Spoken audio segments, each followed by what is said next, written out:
Pakistan İslam Cumhuriyeti, batısında Afganistan ve İran ile sınırdaşken doğusunda Hindistan ve Çin ile komşudur. Ayrıca ülkenin Arap Denizi'ne de kıyısı vardır. 2019 yılı itibariyle toplam 212 milyonluk nüfusuyla dünyanın en kalabalık 5. ülkesidir. Ve bu nüfusun %70'i köylerde yaşarken sadece %30 kadarı şehirlerde yaşamaktadır. Ülkenin bugün 8 bölgesi vardır ve başkenti İslamabad'tır.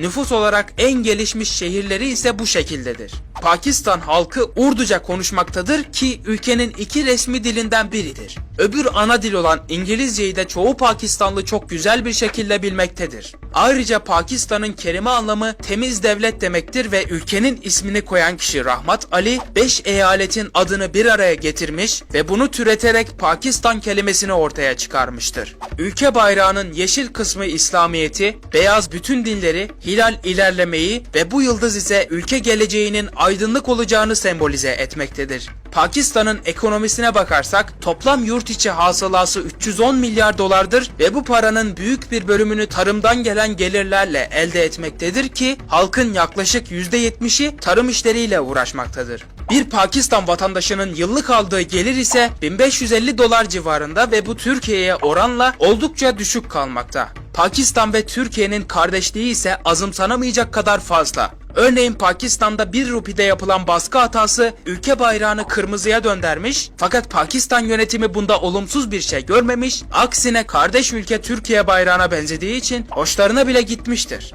Pakistan'ın bu dünyada asla satmayacağı 2 kardeş ülkesi vardır. Onlar Türkiye ve Azerbaycan'dır.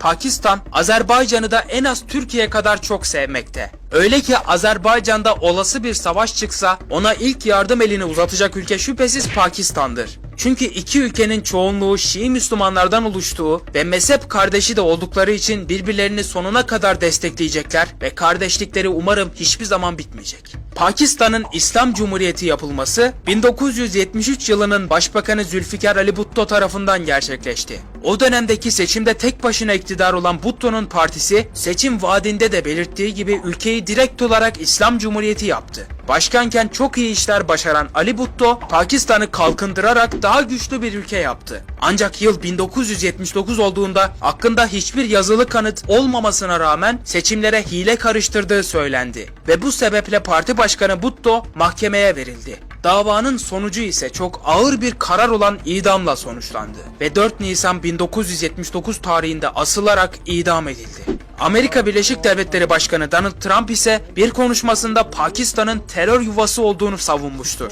Pakistan'da Malaya Yousafzai adında genç bir kadın ülkedeki terör örgütü Taliban'a meydan okudu ve çok geçmeden ona bir saldırı düzenlendi. Ancak Malaya hayatta kalmayı başardı ve 2014 yılında Nobel Barış Ödülünü alarak dünyada bu ödüle sahip en genç insan olma özelliğini kazandı. Bunun dışında Pakistan ülkesi dünyanın en iyi istihbarat teşkilatına sahiptir ve şüphesiz bu ülkenin istihbaratı CIA'den bile daha iyidir. Ülkenin askeri gücüne bakarsak Pakistan 2019 yılında 950 binin üzerinde askeri bulunmasından ve dünyada nükleere sahip 9 ülke arasında olmasından dolayı dünyanın en güçlü 6. ordusuna sahiptir. Pakistan ayrıca dünyanın en iyi eğitimli hava kuvvetleri pilotlarına sahiptir. Bunun yanında Pakistan dünyada kadınlara askeri mücadele işleri görevini veren ilk Müslüman ülkelerden biridir. Yani şu an ülkede aktif olarak 10.000'den fazla kadın asker bulunmaktadır. Bunun dışında Pakistan ve Çin arasındaki sınırda bulunan K2 Dağı dünyanın bilinen en yüksek ikinci dağıdır. Everest ile K2'nin aralarında sadece 230 metre vardır. Pakistan'daki Kivra tuz madeni dünyanın en büyük ve en eski tuz madenidir. Burası Pencap bölgesinde yer almakta ve ülkenin en çok turist çeken yerlerinden biri konumundadır. Pakistan, dünyada mutlaka ziyaret edilmesi gereken ülkelerden biridir. Örneğin insanlardan uzak bir yerde huzura kavuşmak isterseniz, bunun için başkentte bulunan Margalla tepeleri sizin için ideal olacaktır. Yemyeşil ağaçlarla çevrili tepelerin arasından akan nehirler ve şelaleler sizi büyülemeye yeter ve artar bile. Bunun yanında ülkede gezilecek yerler, dünyanın en ünlü bahçelerinden biri olan Shalimar bahçeleri, Lahor Kalesi ve dünyanın en büyük ibadet yeri olan Faysal Cami gibi muhteşem yapıları gezip görebilirsiniz. Pakistan aynı zamanda tarihin en eski uygarlıklarındandır ve tam olarak tarihi MÖ 6000'lere kadar uzanmaktadır. Bugün dünyadaki en büyük baraj Pakistan'da bulunan Tarbela Barajı'dır ki 1968 yılında inşa edilmiştir. Hindistan ve Pakistan sınırı uzaydan görülebilen dünyanın tek sınırıdır. Bu sınırı inşa ettiren ülke Pakistan'dır ve her bir noktasına ışıksız kalmayacak şekilde aydınlatmalarla ve jiletli tellerle dizayn edilmiştir. Yapılan bir ankete göre Pakistan, dünyanın en iyi ve en uzun milli marşlarından birine sahiptir. Ayrıca Pakistan, dünyanın en yüksek noktasına inşa edilmiş ATM'ye sahiptir. Bu ATM yaklaşık 5000 metre yüksekliğe inşa edilmiştir. Pakistan aynı zamanda Endonezya'nın arkasında dünyanın ikinci en büyük Müslüman nüfusuna ev sahipliği yapmaktadır. Fakat Hindistan'ın da dünyanın üçüncü büyük Müslüman nüfusuna ev sahipliği yaptığını da unutmamak gerekiyor. Pakistan'da bulunan Karakurum Karayolu, dünyada asfaltın bulunduğu en yüksek seviyedeki yoldur. Yaklaşık 8000 metre yüksekliğe yapılan bu uzunca yol, Çin ile Pakistan'ı birbirine bağlamaktadır. Pakistan ilk bağımsızlığını ilan ettiğinde Hindistan'ın farklı bölgelerinden gelen 12 milyon mülteciyi ağırladı. Ve bu insanların çoğu fakirdi. Ancak Pakistan onlara her türlü yardımları yaptı ve hepsini güler yüzle karşıladı.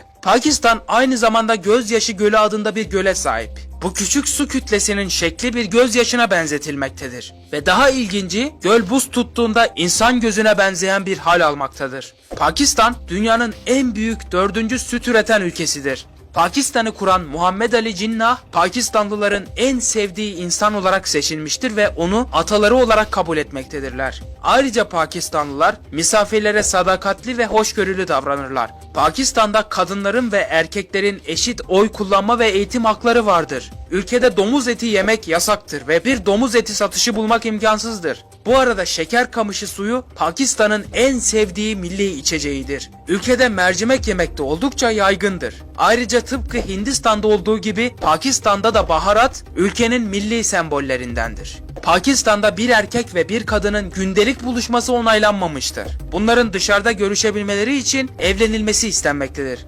Son bilgi olarak Pakistan'ın iklimi genel olarak sıcak ve kuraktır. Bugün Pakistan'da kışın kutup iklimi görülürken yazın aşırı sıcak iklimi bulunmaktadır. Haziran ayında hemen hemen 46 dereceyi bulan hava sıcaklığı Ocak ayında 4 dereceye kadar inebilmektedir. Hey, bu videoyu sonuna kadar izleyen Türkiye'li, Azerbaycanlı ve Pakistanlı kardeşlerime söylemem gereken bir şey var. Rica etsem bir beğeni atar mısınız? Beğeni sayısında 20K'yı geçelim. İzlediğiniz için çok teşekkür ederim. Ülke isteklerinizi yorumlara yazmaya devam edebilirsiniz. Kendinize çok iyi bakın. Hoşça kalın.